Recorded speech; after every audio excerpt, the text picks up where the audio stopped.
back, folks, to the WP-Tonic Roundtable Show. This is episode 543. We've got a great panel. We've got a friend of the show coming back. Hopefully she will be joining us reasonably regularly as well. We've got Heather Wild returning. Heather, it's been a while since you've been on the show, but thanks for coming back. We had your better half on the show last week. You did an excellent job. So you're a bit injured, dear. You're a bit suffering, but you still chose to be with us on your Friday, didn't you? Yeah, well, I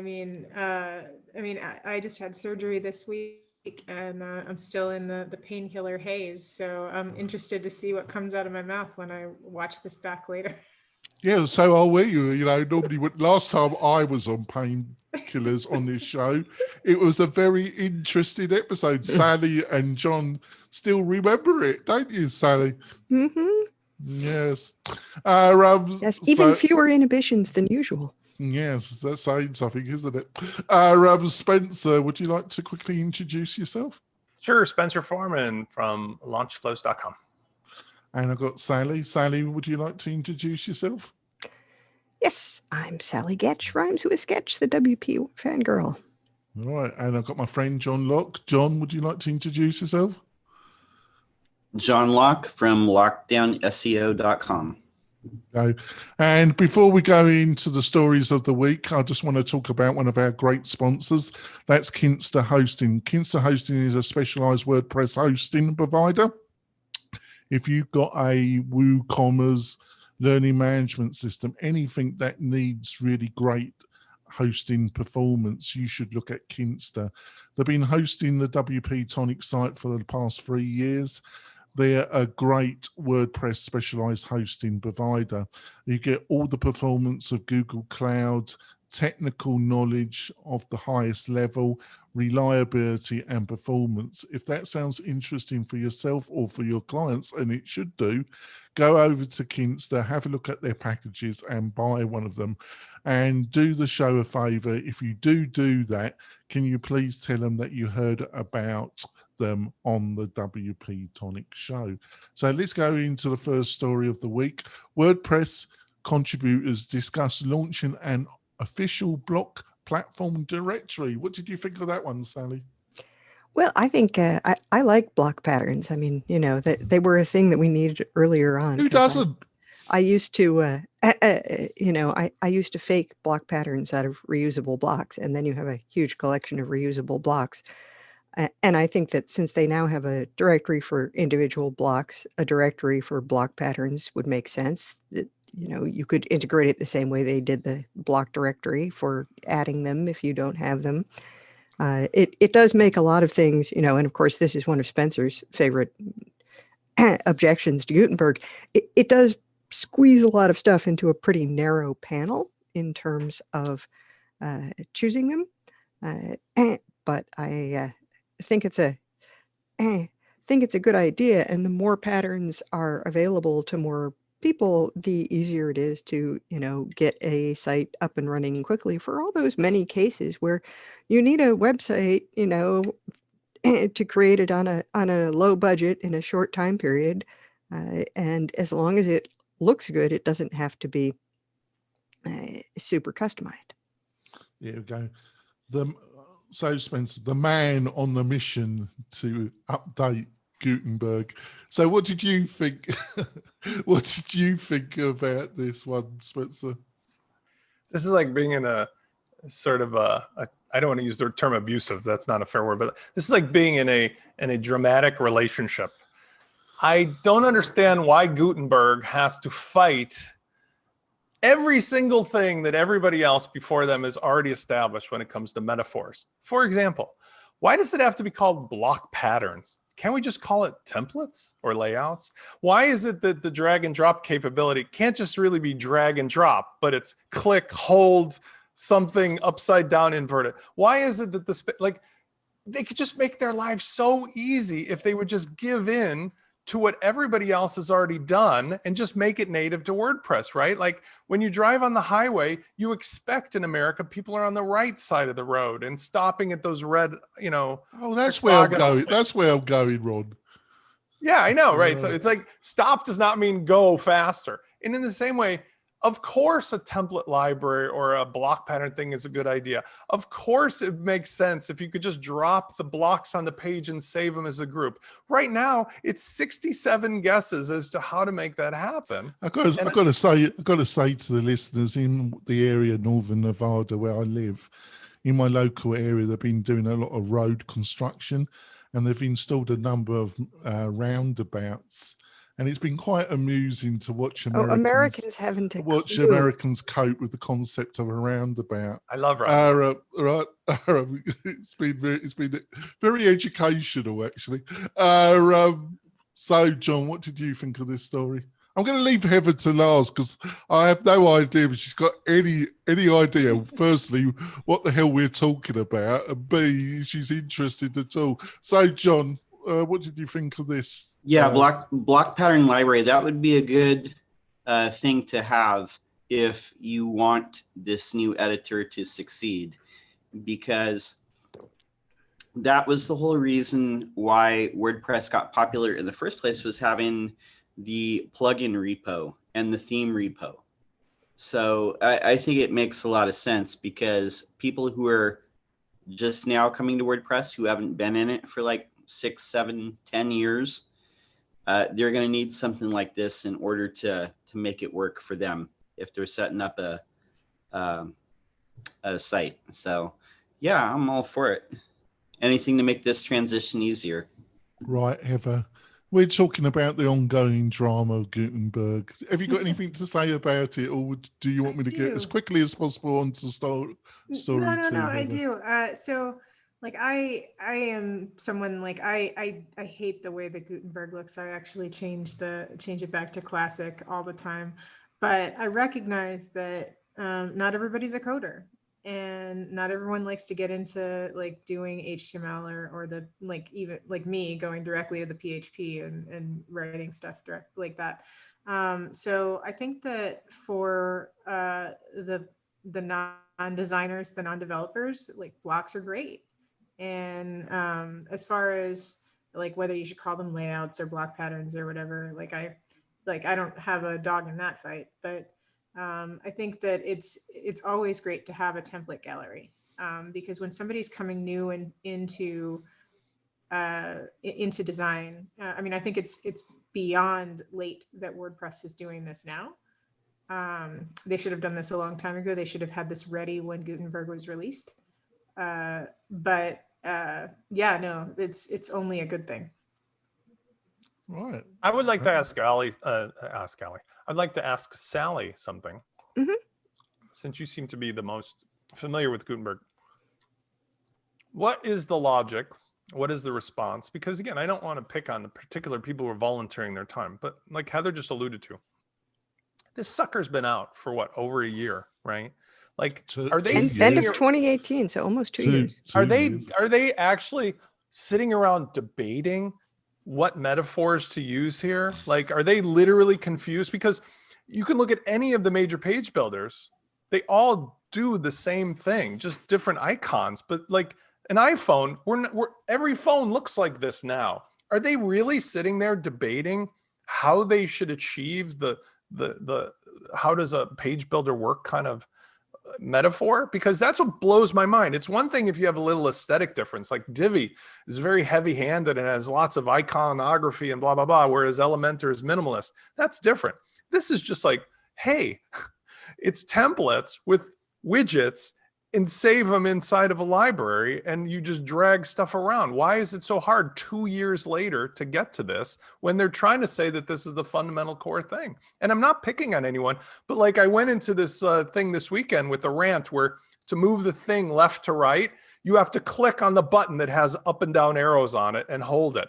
And I only found that after an hour of searching, and there was a very nice person moderating that board who apologetically said, I'm really sorry, this really is dumb, but this is the way it is and there's nothing I can do about it. Maybe we'll get better in the future. Like, what's going on over there?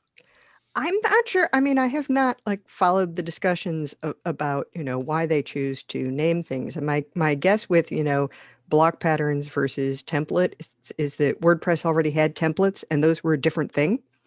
Yeah. and they will have templates in HTML for newer themes, and those will still be a different thing.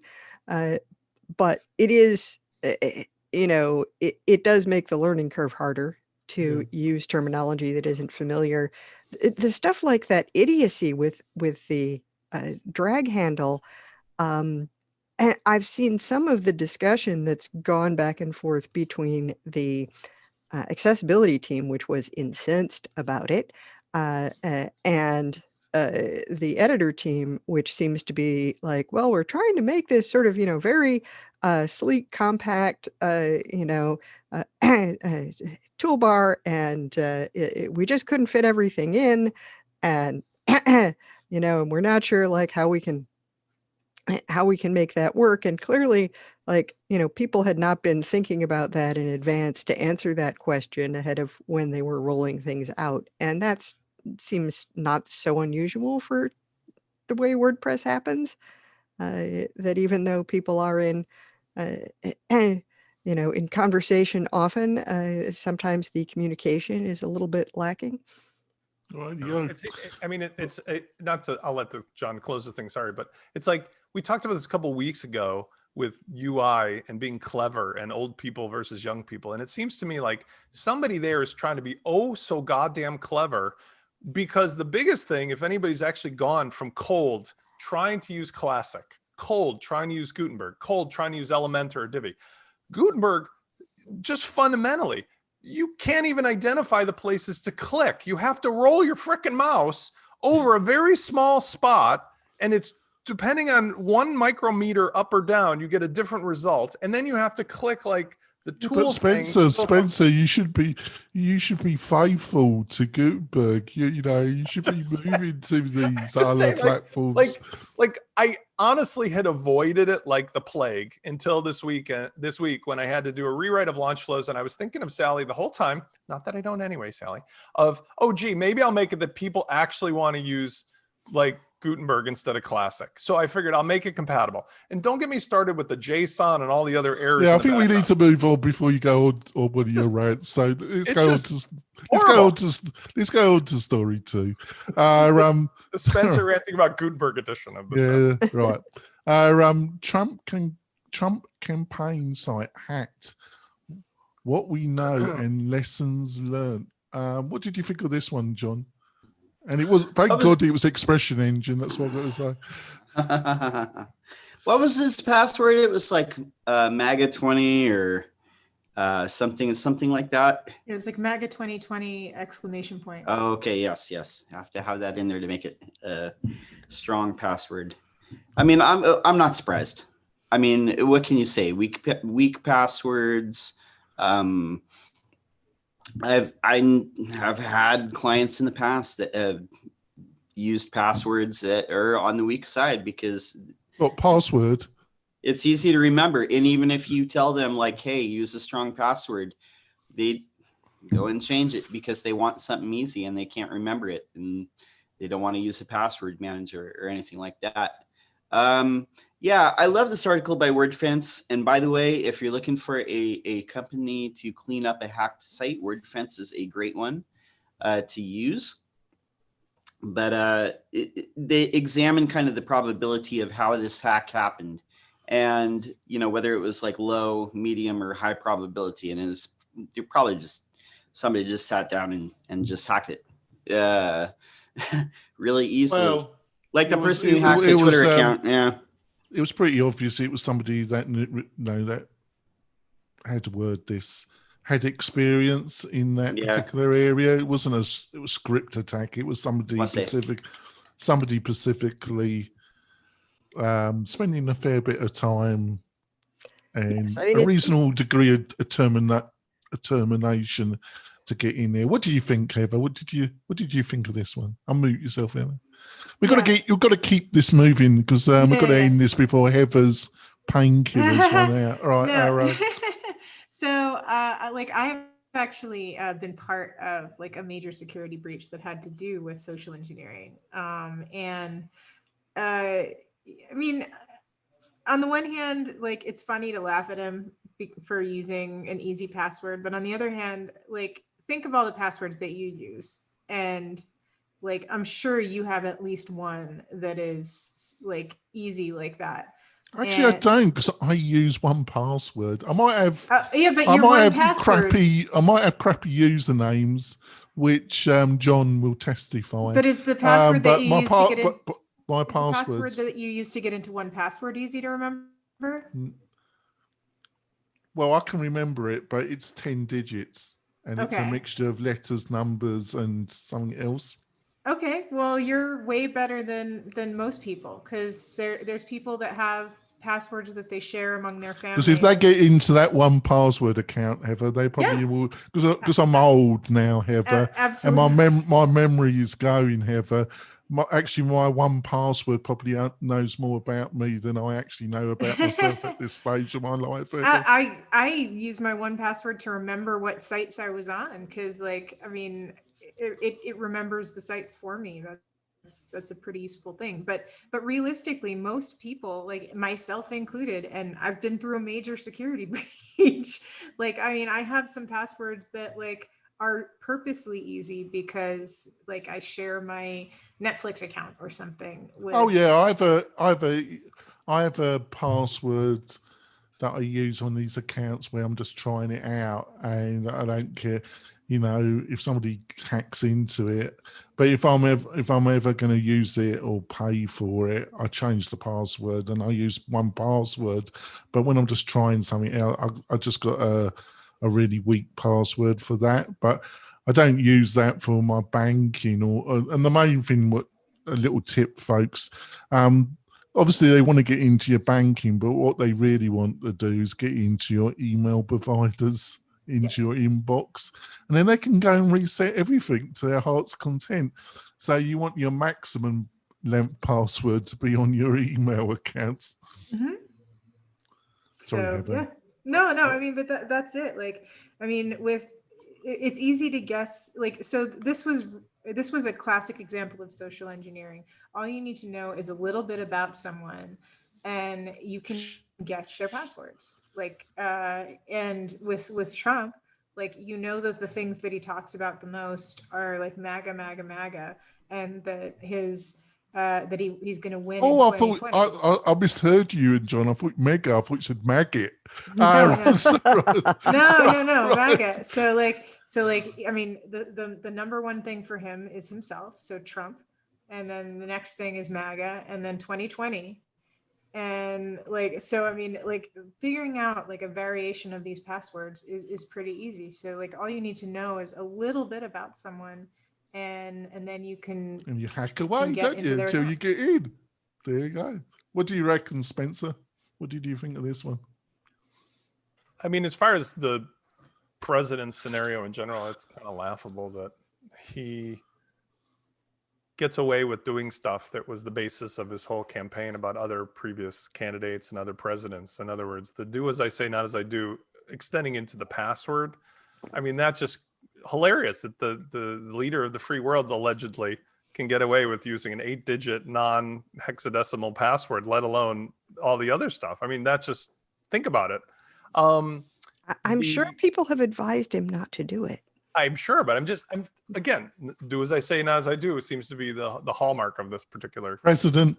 If you're listening to this show, which is very unlikely, go and buy yourself 1Password. That argument, that ship is beyond any of us sailing on anyway. So like, we already can talk about. I should get them as a sponsor. They're a great company. I think I'm going to approach them. I've always got my sponsorships from the WordPress community. I'm going to go.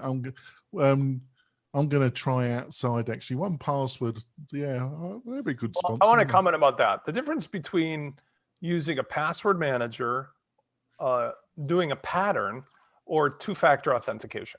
Two-factor authentication, I do think, has now reached the level of simplicity and ease of use that when you're doing things such as your bank accounts, or your PayPal, or your Stripe or something, I think it's just good common sense to do it, because that extra annoyance is well worth the, let's call it, the really strong peace of mind. I mean, it's almost impossible to get past that. For most other things, however, I kind of recommend using pattern matching instead of doing a password manager, because when I help people, those of us over 50 especially, who are on screen they are hostage to their password manager. And if they don't have access or they forget how to log into that or whatever the hell goes wrong with that, they are screwed to high hell. So what I say is use pattern matching. And pattern matching is you come up with something that is essentially maybe four blocks of stuff: a start, an end, the website you're on, and some keyword. And what happens is you can just apply that same pattern to any website you go to, and it's hard to forget, but it's really hard to breach as well, unless somebody's already seen your other, use of it. And by doing that, you kind of get the best of both worlds, because you can come up with those things that give you a green light, like this is complex enough, but it's unique for every place you go, and yet it's not hard for the brain to remember. So that's my preference over the password managers. But I do think at the end of the day, like, passwords are going to go away anyway. There's no way that we could. I can't remember my master password, Spencer. I'm sorry. Like, seriously, what if you did write it on a sticky note and somebody put in your password manager? Is this what I've got in the next couple of years? This is what I've got to look forward to, Spencer. Yes, well, I can't remember my master password. Yes, we used to pick on people for having all their passwords written down on a piece of paper, taped to their taped to their monitor. But that's actually much safer. The likelihood of your house being broken into and somebody stealing your passwords is, that's really much less likely than that somebody would get your password as a result of being able to break into some site. Yeah, that but has this is password when I storage. read this article, I thought to myself, who's in charge? I know he's but I'll be naive. I mean, a normal individual. If you're dealing with normal individual, whatever that is, but most attacks are script based. But when you've got a high visible, controversial website like that, you're going to have to tighten everything, and you should have to. Why they didn't have two-factor authentication literally on the website, I shall never know, because it's clearly every hack, a certain group of individuals are going to have a real go at this website, and you just know it was coming. So you just increase the amount of security on it to a much higher level, because you know this.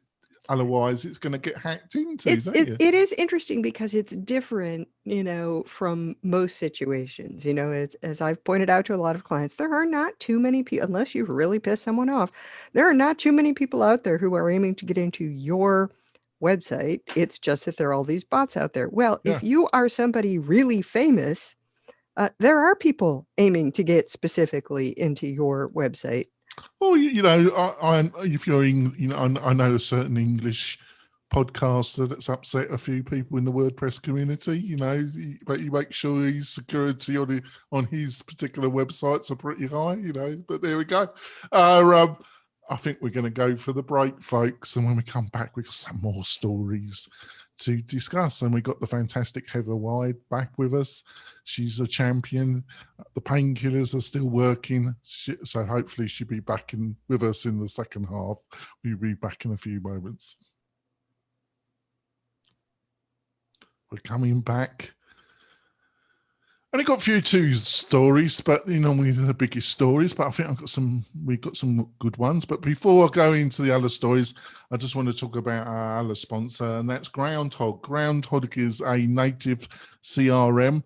If you want to stop using something like ActiveCampaign, Drip, and a lot of the other external ones, and save yourself a bit of money, and also have the benefits of integrating with some of the leading WordPress plugins, you should look at Groundhog. Groundhog, like I say, is a native plugin CRM. It has all the bells and whistles of the other competition. Go and have a look at it for yourself, for your clients. Go over to the Groundhog website.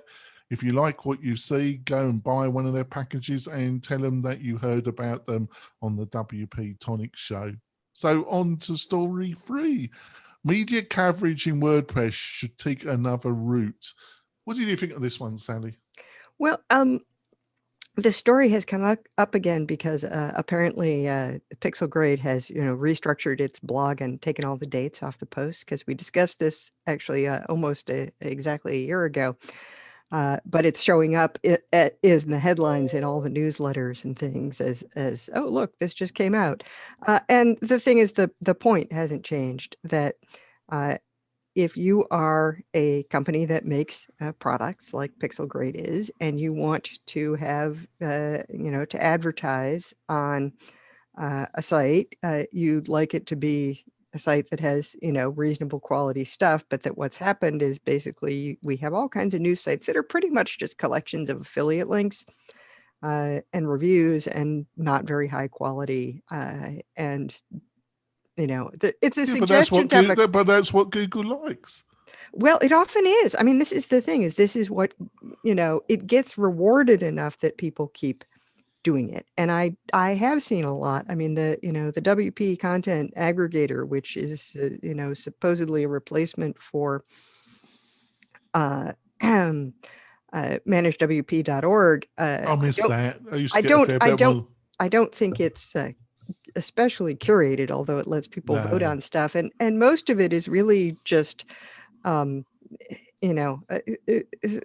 thinly, if that, veiled promotion, and a lot of it not very well written. And, it is unfortunate, because if you have a situation where, like Jonathan does, your sponsors, you actually use their products, you can, develop an ongoing relationship with them, good things can come out of that in ways that they don't necessarily out of I'm just going to slap affiliate links to every product anyone mentions to me here, and not care if the advertiser isn't getting a lot of value for money and the reader is getting almost no value.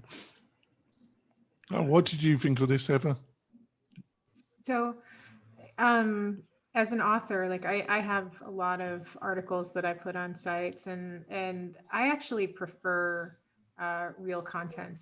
I mean, I think that when you're writing, I mean, I agree with the idea that you need to have value in what you're posting, because there's so many, like whenever you click through to something and you find it's just another article that's all about like, oh, here's like insert SEO buzzwords here, and then like it's an article. I mean, even when you're like looking for a recipe now, it seems like it's just a whole I see nods here. I mean, you have to go through like a whole bunch of stuff about like, oh, and here's the pot that I used from Williams Sonoma, and the thing, before you even scroll down to get to the recipe. I mean, it's ridiculous. So yeah, it's all of this SEO stuffing is terrible. And I mean, I agree with the sites that have evergreen content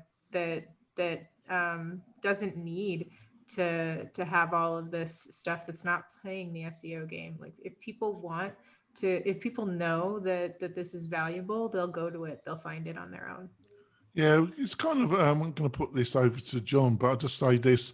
I've just noticed that when it comes to Google and page ranking and that, it seems to me a strange concoction of obviously very sophisticated technology, or not really, because if you look at a number of the key phrases around WordPress, the same sites appear and their content is pretty shallow, but they're being at it. They've got such a demand authority, and they've got such a backlink library of backlinks that it's practically impossible to push them out. But the actual, I've noticed that you tend to get the better articles in the middle of the page, in like the fourth or fifth, where the top ones, it's pretty, they established their authority years ago, and basically the content that they're supplying now is pretty poor. Am I right about that at all, John, or am I just dug a hole for myself? No, I mean, that rings pretty true. A lot of times what you'll see at the top of search results, especially if you're searching for best themes or best plugins or best hosting, is a bunch of listicles And especially with the hosting, it seems like you're actually getting a list of the worst hosts. It's just that they have the best affiliate. They have the best payouts. They have the best payouts. But I mean, this is the thing that goes back like even to, 10 years ago in podcasting, there's a lot of people that would push very inferior products just strictly for the payout. The way that Google ranking works like really today is if Google sees that there's like a pattern of these listicle type articles. I'm sorry to interrupt, but Yeah, go ahead. it does in some ways it is sophisticated, but in other ways it's a strange beast. Yeah, that's exactly what I'm trying to say. Is if it sees this pattern of listicles and and people seem to be satisfied, then it like pushes more of that to the top. And like you said before, these sites that already have established some authority, it's very easy for them to use that to sell out to whoever's paying out the most or whoever they're friends with like that week and push whatever affiliate product is at the top. Or as Heather said, with the recipe sites, they have, this big long thing. Apparently it works. And, regardless well, they've learned that long content is good for SEO. And at least some of them have a sort of skip to the recipe button, but it's like, I don't actually need a photograph with every single step of your recipe. I know how to cook. Well, there you go. Do you know? You do know how to cook, don't you, Spencer? Because I've seen you at it. So I respect the SEO business, and John's our expert here. You're gonna. I forgot what your position is. Your position is SEO you don't need to bother with it at all now, do you? If you go to the red light district of Amsterdam, you know what you're going to get for a date. So don't be surprised when you have to pull out your wallet. If you want to win the SEO game with Google, you have to deal with the fact that you pay them. I don't know what kind of dating you do, but any dates I go on, I'm going to put my wallet out. For my wayward youth. But the point is that if you are in 2020 and you think that you're going to win the organic search game with Google without pulling your wallet out or doing keyword stuffing or all the other shenanigans, you're out of your freaking mind. And so I say to people, or you can pull a Seth Godin on this and just build an authentic audience based upon a niche pain point that you solve, and you'll have less people who are more aligned with you and build an audience based upon truly the relationship you have. Google is what it is. Nobody's going to change them at this point. My God, they're under antitrust investigation. So like this article is true, begging the question. Maybe it's like me ranting about Gutenberg. Maybe it's like never going to go on anybody's ears because nobody gives a shit. It's against their better interest at Google to give up the system they built. So I think it's a question as somebody takes the system away from Google, breaks open the system. But as long as other people are willing to pay and play the game, that system will continue. Yes. All right. On to story 4. America's toxic love affair with technology. What did you think of this one, Heather? I mean, I'm a technophile. I'm an early adopter. I am someone that as soon as they have brain implants, so that I can like instantly, I'm totally doing that. So whether that's a toxic love affair, like I mean, make me a cyborg today, No, I mean, I think that there are definitely people that don't understand the ethical ramifications of the technology that they're given. And there's people that are. Quick, where's Morton? And hopefully you will be returning in the new year to be more regular on the show, Sally. Yeah. I would be delighted.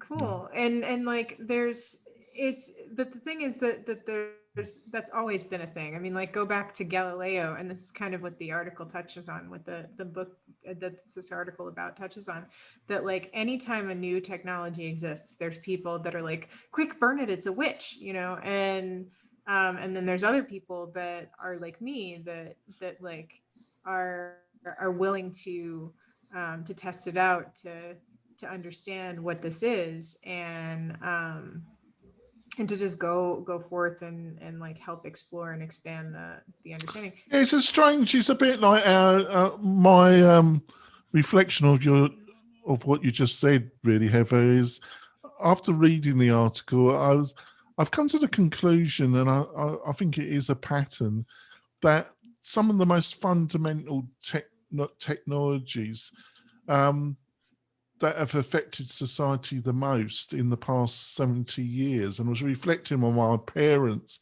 My parents now are both dead, but they lived through the most dramatic change in British society ever, from where they were young adults and they died in the 90s.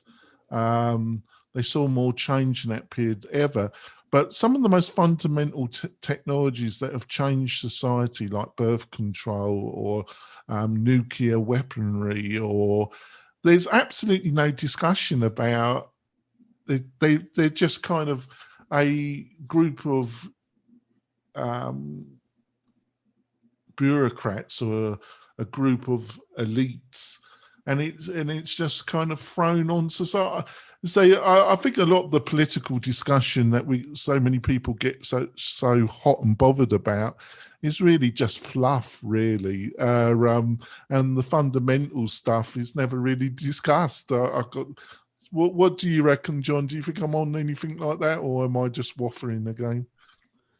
Yeah, I mean, the issues like you're talking about, I mean, they've always been. It's nothing to do with technology. I think an observation that I have with the obsession with technology is in the modern society, it's almost like a marker of a class. We use like our consumption patterns of technology as an indicator of our social status, such as like with your car or your phone or your computer or whatever it is. These are more like markers of your success or lack of in the world.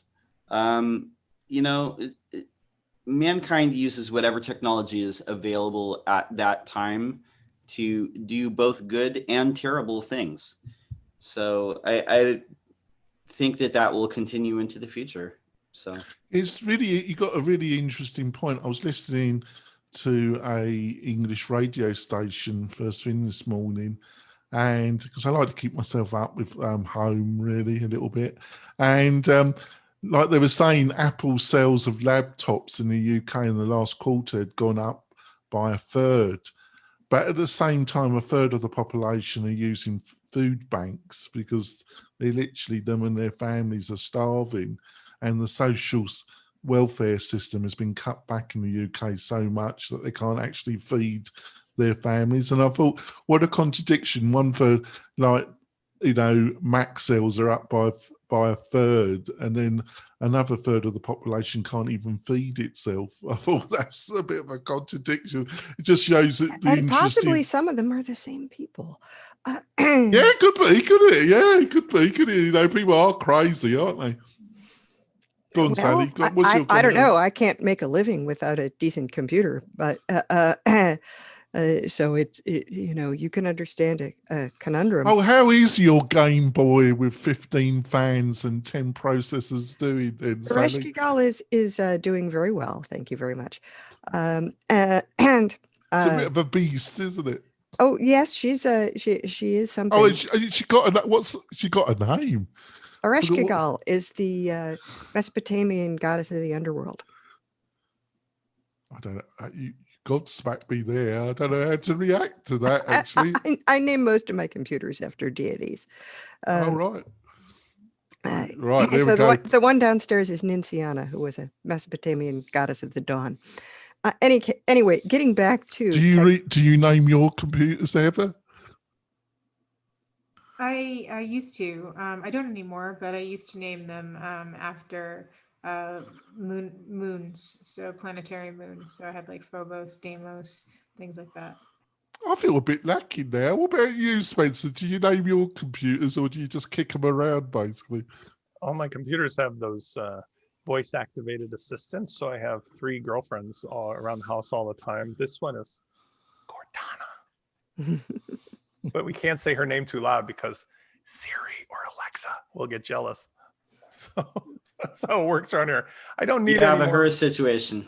I don't need any more naming because I already have 2 kids that are named like Zach and Jack, and that causes me enough grief of which one I'm talking to at the time. So, Well, what- I grew up as half of Sal and Al, so. There we go. So what did you think of this article then, Spencer? you know, I think that the weird thing about humans is that although we seem to be going backwards and forwards a lot, I think over history you can see that fundamentally societies, human societies, have become less destructive to ourselves. In other words, we've got greater power and we use it less and less. I know on a local level it doesn't seem like that, but for example, there was a World War II was 75, 80 years ago, and the threat of nuclear annihilation has pretty much kept us from, other than regional type wars or, you know, nation to nation across the ocean little conflicts. So the point I'm making is that I think it's weird that as civilized as we seem to be getting incrementally, even though it seems weird that we aren't sometimes, that we're still susceptible to our animal nature. And our tribal animal instincts are, if you get a powerful tool that's more powerful than the other tribe, you go take everything from the other tribe, or you beat the crap out of the other tribe. And there doesn't seem to be yet a spiritual enlightenment across the board, although I hope that it will happen someday, where we could just go, we're all like one part of the same thing. There's this tendency, I have a bigger stick, a more powerful tool, I am going to pretend that I'm the benevolent dictator, but I'm really going to beat the crap out of you or suppress you with it. And that's what technology enables. And we're seeing that even on the, look at Google, like our last conversation. They said we will do no harm or whatever their bullshit was at the beginning. And now they're being held to task for doing a lot of harm, you know, or maybe. Right. Well, it's, I mean, you know, what it's saying is that, you know, technology has these impacts. And I think in some cases, people have not considered the wider social impact or the potential misuse. And in other cases, they haven't cared. I mean, the Luddites were not afraid of technology, qua technology. The Luddites understood that these, you know, looms with the punch cards were going to put them out of a job. And that, you know, this is exactly, you know, are the robots coming to take our jobs? Well, in some cases, probably yes. And so, you know, there is a social impact of things that's part of them working as intended. And then there's all of the, oh, we somehow never imagined that people were going to attempt to use this for evil. And it's like, look, if it exists, there will be somebody out there who attempts to use it for evil. So at least try to address ahead of time how that might be done.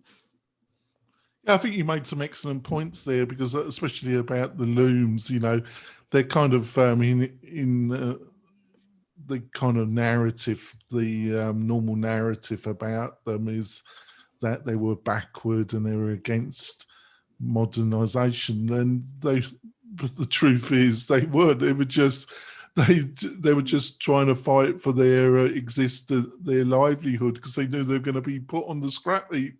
So I think that's quite interesting. Yeah, like, you know, all the buggy whip makers did not have a very good time in business after the automobile was invented. Yeah. You know, we might consider that the social cost is worth it, but we shouldn't pretend it's not going to be there. No, that's a very good point. So on to stories. Oh, story 5. I think we touched it in the first half, but we might, you know, because Sally and other people and can't drag and drop blocks in 5.5. What did you think of this one, Sally? Well, go on. It's Spencer's story. Do you want to let him introduce it, or are we going to keep him quiet? No, I thought I was. Let's unleash the cat. Let's unleash him. This is just the referral that I was giving you earlier, which was after much consternation of, am I losing my mind? I'm looking at their documents showing there's keep using Gutenberg, he will do. Supposedly there's a drag handle.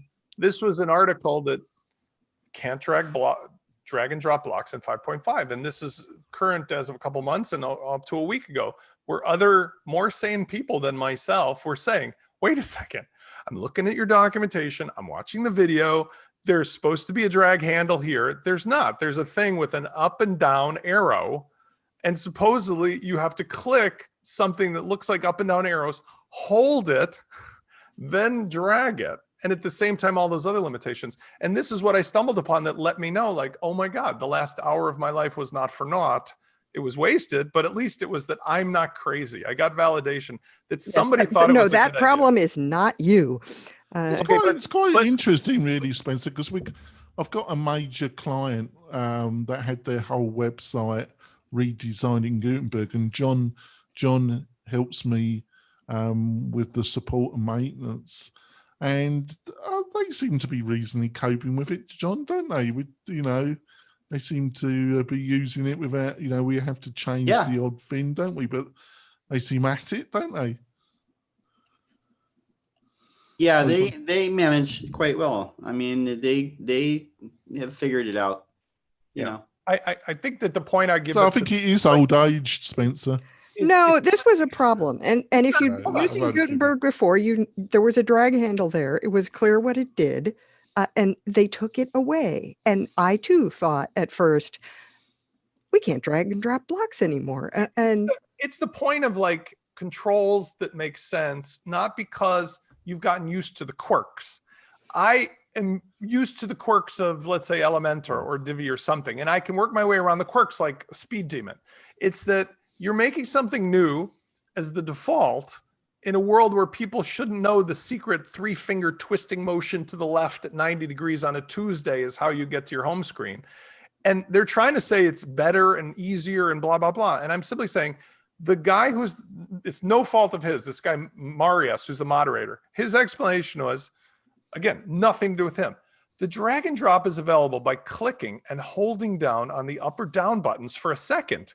You can then drag the block around. Although this isn't very obvious, it's an interface that is being iterated on and will hopefully be more intuitive with the next update. Until then, we can only apologize for the confusion. And I'm saying, wait, you had it documented as a thing that was drag and drop that worked. You took it away, didn't tell anybody, admit that you didn't tell anybody, and now you're saying you're working on it and we'll get back to you. And it's like, how do you take them seriously when they say that Gutenberg is this amazing new thing that's going to do all this stuff? All right, then, Heather, you were one of the founder employees at Evernote. Was there a lot of discussion about usability, icons, how people use the interface, and how does that conversation normally go, actually? Yeah, I mean, there was a lot of that kind of stuff. And what we generally, even when we were developing stuff before new technology came out. So like when before the iPhone came out, we had like a mock-up like on cardboard of the iPhone and tried to figure out like how our app would look on that. Like we did that with the iPad, with the BlackBerry, with every kind of thing that would come out, and trying to figure out how a user is going to use something on a different screen in a different way before they ever see your product is one of the hardest things that you can do. So it's like the best thing that you can do is have a lot of usability focus groups and do a lot of that user testing. And if you're not doing that, then like that's when you can slam people. But if they are doing that and they still released it and people are okay with it, like, I mean, if the majority of the people in their focus groups said that this was okay, then maybe they had the wrong people in there, or maybe it's just because you guys are developers and you don't like it. Rightio, I think we'll wrap up the stories. I think we're going to our recommendations of the week now.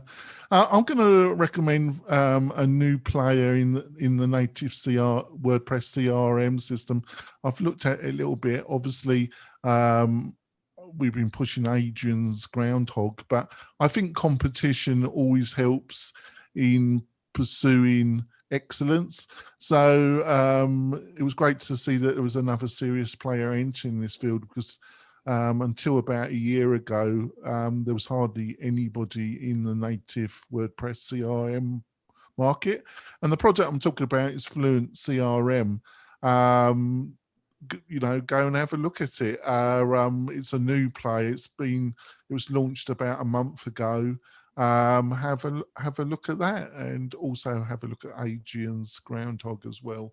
So, Sally, have you got anything you want to recommend to the listeners and viewers? And panel, please put everything into chat, all the links. It helps me with the show notes. Off you go, Yes, Sally. it's time to take the WordPress 2020 survey.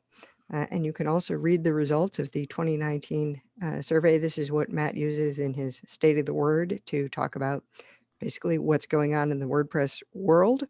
It's available in English, French, German, Japanese, Russian, and Spanish. There we go. Heather, have you got anything you want to plug or's come on your radar lately that you think might be interesting for our listeners and viewers? I don't have anything WordPress related, but Doesn't have to. It never stopped me, Heather. my new book is coming out in the next 2 weeks. So you guys were the first people that I announced it with. So I think it's full circle is pretty cool. It's called Birth of a Unicorn, and it's about the Evernote story. So how Evernote was founded. So that's going to be, I think, really interesting to your audience. And I don't have the link yet, but I will. Well, you'll be coming on the show, hopefully, yes. you know, reasonably regularly, not every week, but when you're free, you can plug it some more, can't you? But I actually I have no problem the panel consistently plugging their own stuff. Right. No, but as long as they don't do it every week. I found out this morning that it has a release date, and it's going to be. Oh, must be exciting. Soon, so. Yeah, well, good. Oh, there we are. John, have you got anything you want to plug?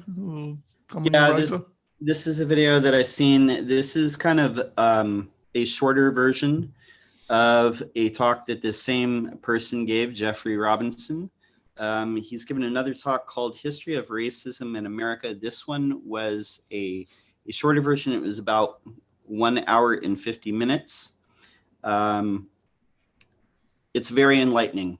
And I guarantee that everybody that watches it will learn at least one thing. I've watched that actually, and he actually did a really fantastic job. Yeah, I mean, you know, there's a lot of stuff that we still have never learned and never been taught. And it's very interesting to just see these things and just see the truth. So, you know, it changes your perspective a little bit. So that's my recommendation. And go vote, please. Today. I've sent my ballot 2 weeks mine's ago. Accepted, yeah. And I checked it. I could check it online. Yeah, mine's accepted, yeah. Which I had mixed feelings about. I could check that my vote, but there we go. You just have to accept it, then go with the flow. You know, if they come for me, I'm going back to England. So there we are. Spencer.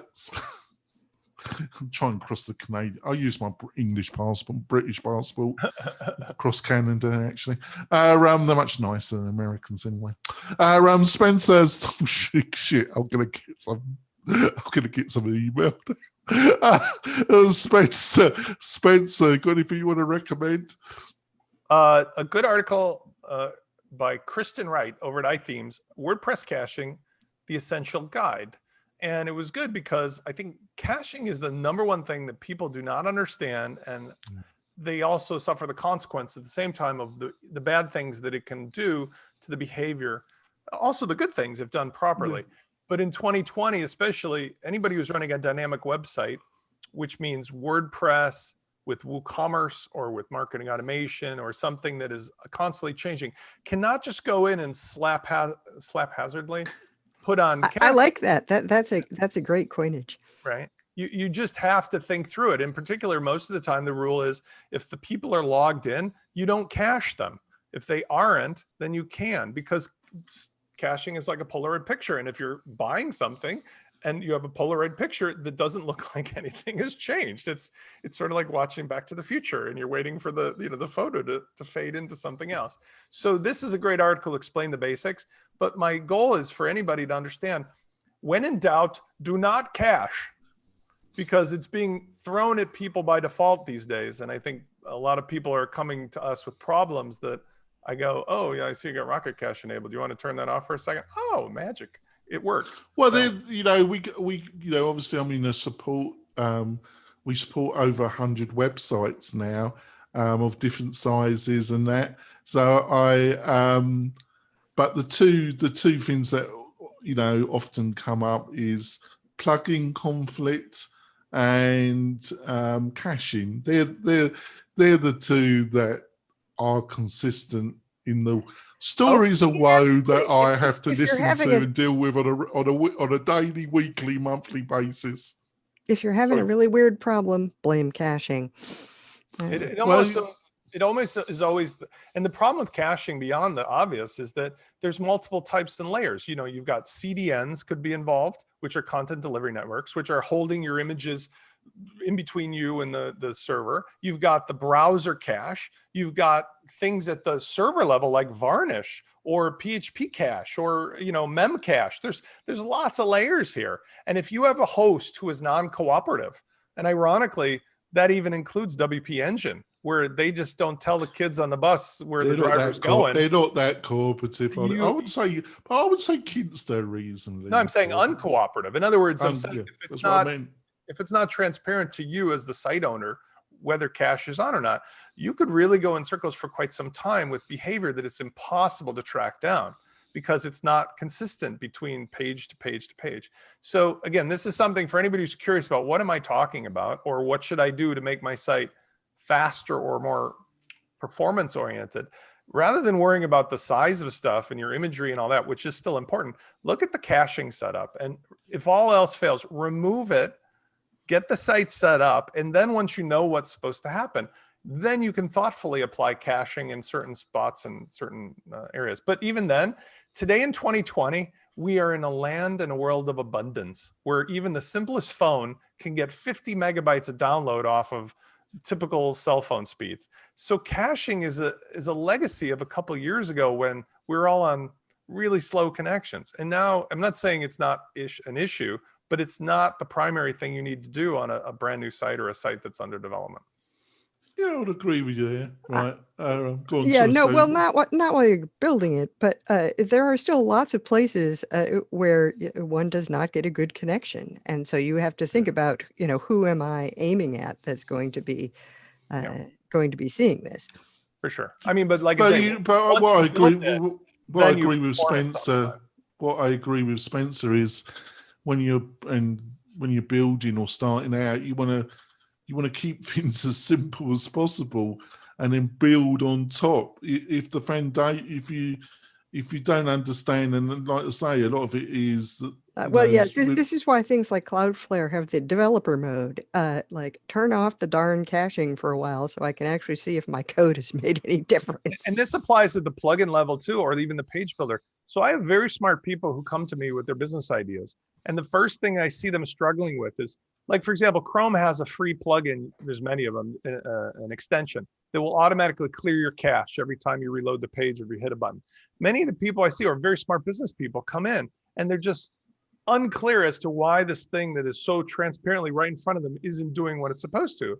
And then I say, well, let's refresh the cache. And they let's go, not even talk about the cache on your iPhone. Right. And so these are the things that it's again, part of us getting towards an ideal system is that we make some of these things that are otherwise fixes for past performance either go away or so transparently workable that we don't ever have to think about them, right? In my car, I don't think about adjusting the carburetor anymore because nobody has a carburetor. That used to be the number one thing you did in a tune-up when you had an old car in the I can't beat a good old carburetor. Let's wrap this up because Heather needs to go and take some more tablets. Sorry, Heather, I've got to have a go. At least she's smiling. Well, it could be grimacing, actually. So, Heather, how can people find out more about you, your book, and what you're up to? You can find me everywhere on social at Heathriel and also at heathriel.com. So, John, what's the best way for people to find out more about you, your interests, and what you're up to? You can find me at my YouTube channel. Just search for Lockdown SEO or go to my website, lockdownseo.com. All right. And Sally, how can people find out more about you and what you're up to? I am either at Sally Gatch or WP Fangirl on pretty much everything. Website is WPFangirl.com. That's great. And Spencer, what's the best way for people to find out about your complaints about Gutenberg and what else you're up to? I would say come on over to launchflows.com because we've got the 3.2 update, which I think for anybody who wants to do WooCommerce custom checkout experience is worth having a look at. Yeah, and Spencer's going to be doing a series of webinars with me starting next month. Should be the second week, the second Friday of the week, just recently after our round table show, when he can give me some verbiage and that, all the information will be up. I'm only teasing him, he's been busy. All the verbiage will be up on the WP-Tonic. You just go to the main navigation and there's a button called webinar, and you click it and you will be able to sign up. And we're gonna have a series of webinars where we're gonna have a feast of information and knowledge about marketing automation. You know, if you're an agency, a freelancer, a power user, and you've been looking at marketing automation, but you just can't do that first step, we will be going through literally everything to get you up to speed, showing you the technology, how to use WordPress. Spencer is an expert on it, and it should be a great series of webinars. Like I say, starting next month. We'll be back next week with another great panel. We'll see you soon, folks. Bye.